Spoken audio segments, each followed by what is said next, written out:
उत्तर प्रदेश में विधानसभा चुनाव की सरगर्मियां आप देखी जा सकती हैं। बहुजन समाज पार्टी के राष्ट्रीय महासचिव सतीश चंद्र मिश्रा आज मुरादाबाद पहुंचे, जहां पर उन्होंने दिल्ली रोड स्थित राही होटल में ब्राह्मण महासम्मेलन को संबोधित करते हुए कहा है कि सपा और भाजपा के राज में ब्राह्मणों और दलितों पर अत्याचार हुए हैं।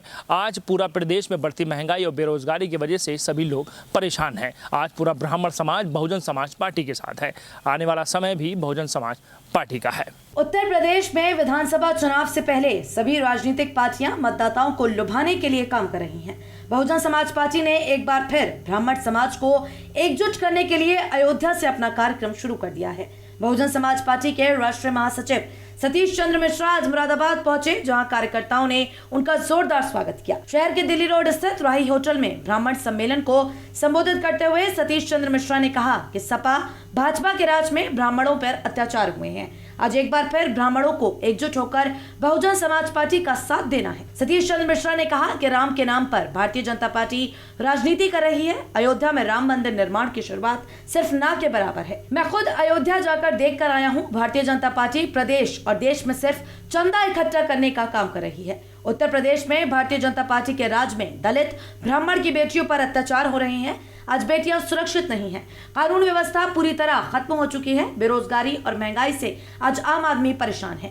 सतीश चंद्र मिश्रा ने अपने संबोधन में सपा भाजपा पर निशाना साधते हुए कहा कि ये पार्टियां समाज को बांटने का काम करती हैं। बहन कुमारी मायावती के राज में हर वर्ग को सम्मान मिला और प्रदेश विकास की ओर आगे बढ़ा है। आने वाले विधानसभा चुनाव में बहुजन समाज पार्टी एक बार फिर प्रदेश में अपनी सरकार बनाएगी।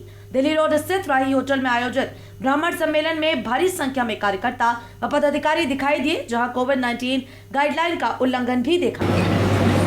आप सभी को धन्यवाद देना चाहते हैं कि आप इतनी बड़ी संख्या में आज यहाँ एकत्रित हुए हैं और ये जगह भी छोटी पड़ गई।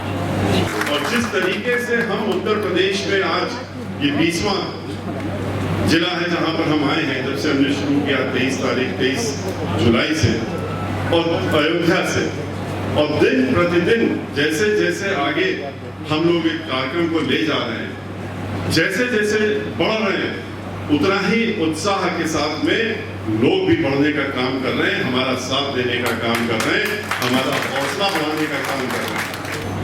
याद होगा आपको 2007 में किस तरीके से ब्राह्मण समाज इकट्ठा हुआ था, और उसके पहले भी याद होगा ब्राह्मण समाज के लोगों को कि शून्य पर पहुंच गए थे। याद करिए 2002 के जब चुनाव हुए थे असेंबली के, तो ब्राह्मण समाज के लोग सिर्फ गिनती के 5-6 रह गए थे विधानसभा में। 3 लोग बहुजन समाज पार्टी से थे। और जब ब्राह्मण समाज के लोगों के बीच में हम गए तो हमने उनसे कारण पूछा कि आखिर क्या कारण है कि आपकी स्थिति ऐसी क्यों हो गई। वो बता नहीं पाए, लेकिन फिर हमने सोचना और जानने की कोशिश की अपने स्तर से कि क्या कारण हो सकता, और तब ये पाया कि इसलिए ऐसा कारण है क्योंकि ब्राह्मण समाज बटा हुआ है। ब्राह्मण समाज आपस में एकजुट नहीं रहता है। ब्राह्मण समाज अलग अलग अपने को बांट के रखा हुआ है, कई तरीकों से बांटा हुआ है, क्योंकि अगर इकट्ठा हो जाएगा तो 16% ब्राह्मण समाज की संख्या है उत्तर प्रदेश में, 13% तो सरकारी आंकड़ों के हिसाब से, और 16% 3 करोड़ के ऊपर जब ब्राह्मण समाज के लोग हो जिस प्रदेश में, वहां पर जिस तरीके से उनके ऊपर उत्पीड़न हो रहा है, और जिस तरीके से उस समय भी याद करिए समाजवादी पार्टी की सरकार में जिस तरीके से हमलावर थे, वो खास तौर से ब्राह्मण समाज और दलित समाज के ऊपर ठीक उसी प्रकार का मंजर आज देखने को मिल रहा है।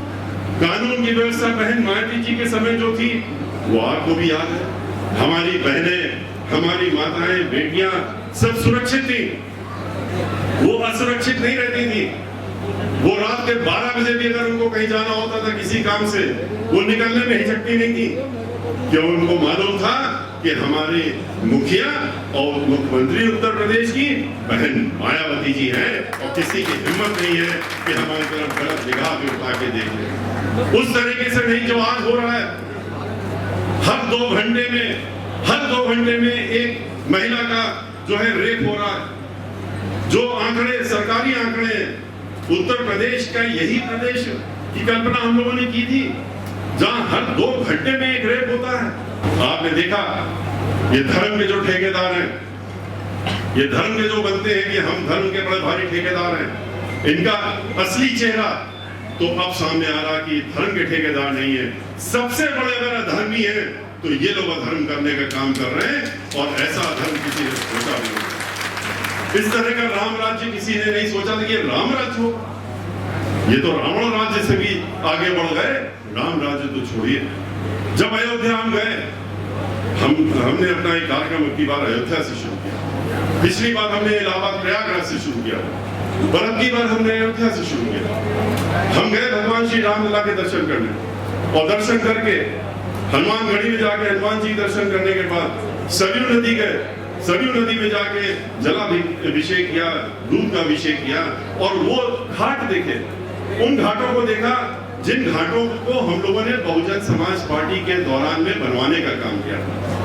वो घाट, वो भी आज तक जो है उनकी देखरेख इतनी खराब की जब मुख्यमंत्री जी जाते हैं या कोई और जाता तो सजा दिया जाता है, 200 करोड़ रुपए खर्च कर दिया जाते, लाइट लगा दी जाती है और पूरे देश को दिखाने का काम होता है। लेकिन अयोध्या में जाकर के देखिए, हम तो गए अयोध्या नगरी का तो ये हाल है कि इतना खराब हाल तो प्रदेश के किसी भी जिले का नहीं होगा जितना अयोध्या का हाल खराब। वहां कुछ भी नहीं किया गया, पता ही नहीं कहां हजारों करोड़ रुपए खर्च कर दिए गए। भगवान श्री राम के नाम पे, आपने मंदिर के नाम पे सन 93 से लेकर आज तक विदेशों से लेकर देश से लेकर के अलग अलग संस्थाओं में अपनी रुपया इकट्ठा करने का काम किया, और एक तो नहीं लाखों करोड़ रुपए आपने इकट्ठा कर लिए।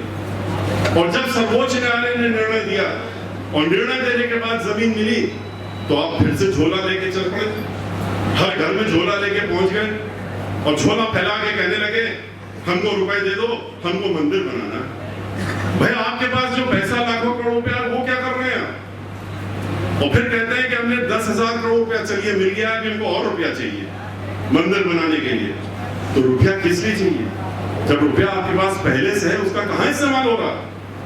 उसका हिसाब तो आपको देना ही पड़ेगा। और मंदिर कहां है? कौन सा मंदिर बना रहे हैं आप? कोई मंदिर नहीं बन रहा वहां पर। हम तो स्वयं गए वहां पर, खाली 5 अगस्त को 1 साल पहले एक बड़े शान शौकत के साथ में लगभग 200 करोड़ रुपए खर्च करके उस प्रोग्राम में 4 ईंटों का पूजन हुआ था। कोई भूमि पूजन नहीं हुआ। लोगों को धोखे में रखा कि हम भूमि पूजन कर रहे हैं।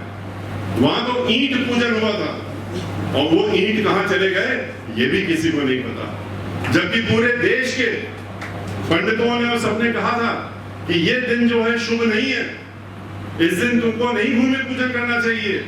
लेकिन नहीं, हमें तो यही दिन करना है, हमको तो यही अच्छा लगता है, इसलिए हम इस दिन में करेंगे। नियत ही नहीं है मंदिर बनाने की, खाली धर्म के नाम पे वोट लेने की नियत है।